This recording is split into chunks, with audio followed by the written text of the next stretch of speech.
కూడా బతుకమ్మ పండుగ జరుపుకుంటారు. తెలంగాణ ఆడబిడ్డలందరూ కూడా చాలా ప్రతిష్టాత్మకంగా జరుపుకునే పండుగ ఇది. అయితే ఈ ఏడాది బతుకమ్మ చీరలు బంద్ అంటూ కూడా రాష్ట్ర ప్రభుత్వం చెప్పగానే చెప్తోంది. బతుకమ్మ చీరల స్థానంలో నగదు పంపిణీ చేసేందుకు ఆలోచన చేస్తుందట తెలంగాణ రాష్ట్ర సర్కార్. గత ప్రభుత్వంలో కేసీఆర్ ముఖ్యమంత్రిగా ఉన్న సమయంలో అటు సిరిసిల్ల నేతన్నలకి లాభం చేకూర్చే విధంగా వారి యొక్క నేతన్నల్ని ప్రోత్సహించే విధంగా ఇటు తెలంగాణ ఆడబిడ్డలకి బతుకమ్మ కానుకగా ఇస్తామంటూ కేసీఆర్ సర్కార్ చెప్పుకొచ్చింది. కొన్ని అవకతవకలు జరిగాయి, కొన్ని ఆరోపణలు కూడా ఎదుర్కొన్నారు. కానీ బతుకమ్మ చీరల పేరిట ప్రతి ఏడు కూడా సుమారుగా 3-4 సంవత్సరాల వరకు దాదాపుగా ప్రతి ఏడు కూడా బతుకమ్మ చీరలు పంపిణీ ప్రక్రియ కొనసాగింది తెలంగాణ రాష్ట్రంలో. అయితే ఈసారి ఆ బతుకమ్మ చీరల పంపిణీ ప్రక్రియకి స్వస్తి పలికిందట తెలంగాణ రాష్ట్ర కాంగ్రెస్ పార్టీ సర్కార్.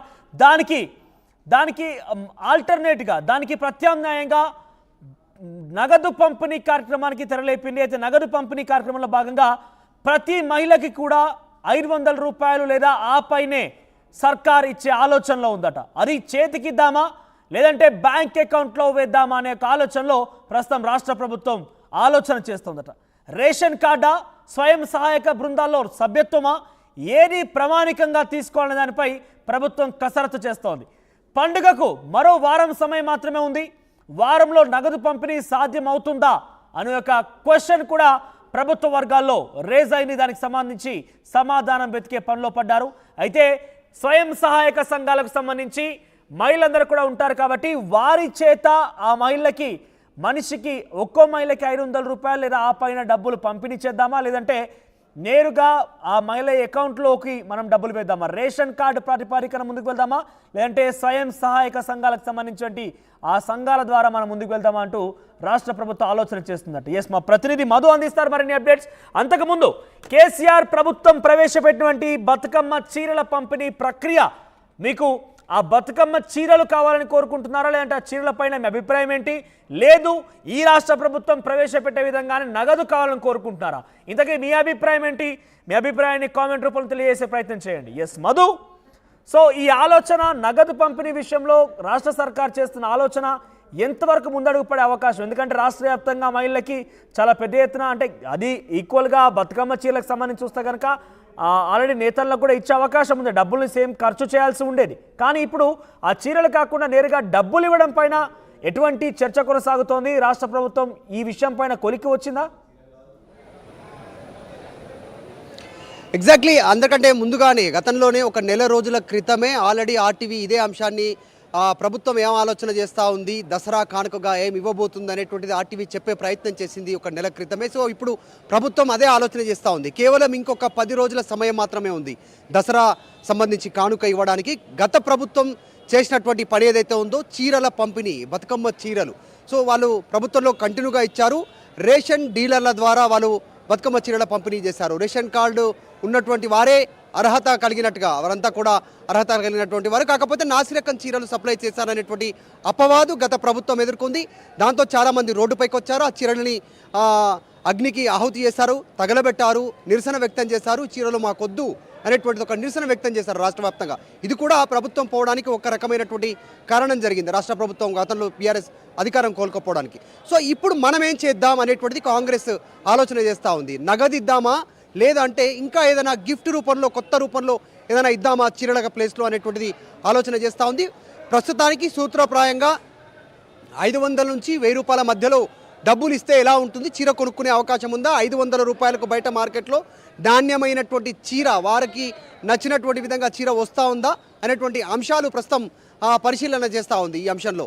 అయితే ఒకవేళ కనుక ఇప్పుడు 90 లక్షలకు పైగా రేషన్ కార్డులు ఉన్నాయి రాష్ట్ర వ్యాప్తంగా, కాబట్టి రేషన్ కార్డే ప్రామాణికంగా కనుక తీసుకుంటే ఈ బతుకమ్మ చీరలు ఇవ్వాలనుకుంటే మొత్తం 450 కోట్ల అవసరం అవుతుంది ప్రస్తుతానికి ఇమ్మీడియట్గా దసరా కానుకగా ప్రతి మహిళకు చీర ఇవ్వడానికి. ఒకవేళ 1000 రూపాయలు ఇద్దామనుకుంటే 900 కోట్ల రూపాయలు ఇమ్మీడియట్గా రాష్ట్ర ప్రభుత్వం నగదును బదిలీ చేయాల్సి ఉంటుంది, అకౌంట్ ద్వారా కానీ చేతికి అందించడం ద్వారా కానీ. సో కాకపోతే ఎలా ఇద్దాము, నగదిద్దామా, నగదిస్తే రేషన్ డీలర్ల ద్వారా ఏ రకంగా అయితే రేషన్ కార్డు ఎంట్రీ ద్వారా చీరలు ఇచ్చినట్టుగానే నగదు అందజేద్దామా, లేదంటే వారి బ్యాంక్ అకౌంట్లకి నగదును డైరెక్ట్గా ట్రాన్స్ఫర్ చేద్దామా అనేటువంటి ఆలోచన రాష్ట్ర ప్రభుత్వం చేస్తూ ఉంది, కసరత్తు చేస్తూ ఉంది. ఆ మహిళలకి నగదు రూపంలో పంపిణీ చేసినా లేదంటే స్వయం సహాయక సంఘాల ద్వారా ఆ యొక్క నగదుని జమ చేసినా ఏ రకంగా చూసినా కూడా అనుకున్న స్థాయిలో క్షేత్రస్థాయిలో అందరి మహిళలకి న్యాయం జరగకపోవచ్చు. గత ప్రభుత్వం మీరు చెప్పినట్టుగా అక్కడ ఆరోపణలు ఎదుర్కొన్న విమర్శలు ఎదుర్కొనడానికి కారణం ఏంటంటే ఒకటి చాలా చీప్గా ఉన్నటువంటి చీరలు ఇచ్చారంటూ ఒక అపవాదం ఎదుర్కొంటే అది అందరికి కూడా సాధ్యం కాలేదు.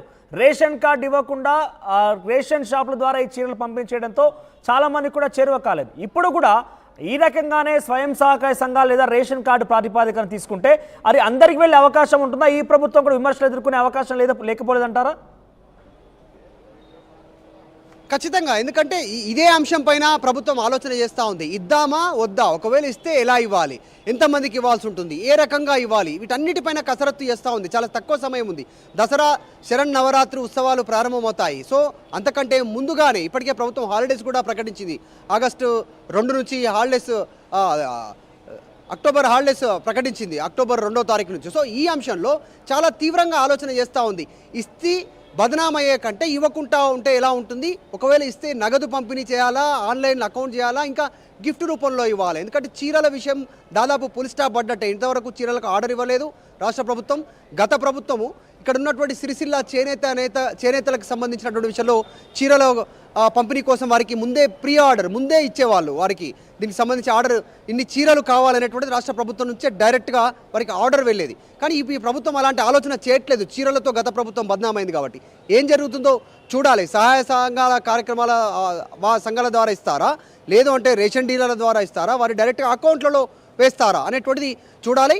త్వరలోనే చాలా తక్కువ సమయం ఉంది కాబట్టి రాష్ట్ర ప్రభుత్వం దీనిపైన క్లారిటీ ఇవ్వనుంది అనేటువంటిది చర్చ కొనసాగుతుంది. లేదు అంటే డ్రాప్ కూడా అయ్యే అవకాశం ఉంది. చీరలు నగదు కాకుండా ఈ ఒక్కసారికి డ్రాప్ అయ్యే అవకాశం కూడా ఇచ్చు. కాకపోతే ఇవ్వకపోతే బద్నాం అయ్యే అవకాశం ఉంది అనేటువంటిది ఒకవైపు ప్రభుత్వంలో చర్చ నడుస్తూ ఉంది. గత ప్రభుత్వం ఏదో ఒక చీర రూపంలోనైనా గిఫ్ట్ ఇచ్చారు, వీరు అది కూడా ఇవ్వట్లేదు అనేటువంటి అపవాదం ఎదుర్కొనే అవకాశం ఉంది, బద్నాం అయ్యే అవకాశం ఉంది. కాబట్టి ఇదొక ఉంటే ఆల్రెడీ ప్రతిపక్షాల నుంచి విమర్శలు వస్తూనే ఉన్నాయి. చేనేత కార్మికులను ఆదుకునేలా 450 కోట్ల రూపాయల విలువ చేసేటువంటి పనులు వాళ్ళకి ఇచ్చే వాళ్ళం, ఇప్పుడు అది కూడా ఇవ్వకపోవడం పైన చేనేత రంగం పైన తీవ్రమైనటువంటి ఒత్తిడి పెరుగుతూ ఉంది. చేనేత కార్మికులు ఆత్మహత్య చేసుకుంటున్నారు అనేటువంటిది ఆల్రెడీ బీఆర్ఎస్ ఆరోపణ చేస్తూ ఉంది. దీనికి సంబంధించి కేటీఆర్, హరీష్ రావు, ఈ సంబంధించినటువంటి నాయకులు, ఎమ్మెల్యేలు ఆల్రెడీ విమర్శలు చేస్తూ ఉన్నారు రాష్ట్ర ప్రభుత్వం పైన. చూడాలి మరి రాష్ట్ర ప్రభుత్వం 500, 1000 రూపాయల నగదు రూపంలో ఇస్తారా, డైరెక్ట్గా ట్రాన్స్ఫర్ చేస్తారా, ఏ రకంగా చేస్తుందో ప్రభుత్వం దీనిపైన కసరత్తు చేస్తుంది. దీనిపైన త్వరలోనే క్లారిటీ రానుంది. రైట్ మధు. సో మొత్తం మీద తెలంగాణ రాష్ట్రానికి సంబంధించినటువంటి అతి కీలకంగా అన్నిటికంటే ముఖ్య పండుగగా భావించేటువంటి బతుకమ్మ పండుగకు సంబంధించి గత ప్రభుత్వం కేసీఆర్ హయాంలో బతుకమ్మకి ఆడబిడ్డలకి చీరల పంపిణీ కార్యక్రమం అంటూ ఒక పథకాన్ని తీసుకొచ్చింది.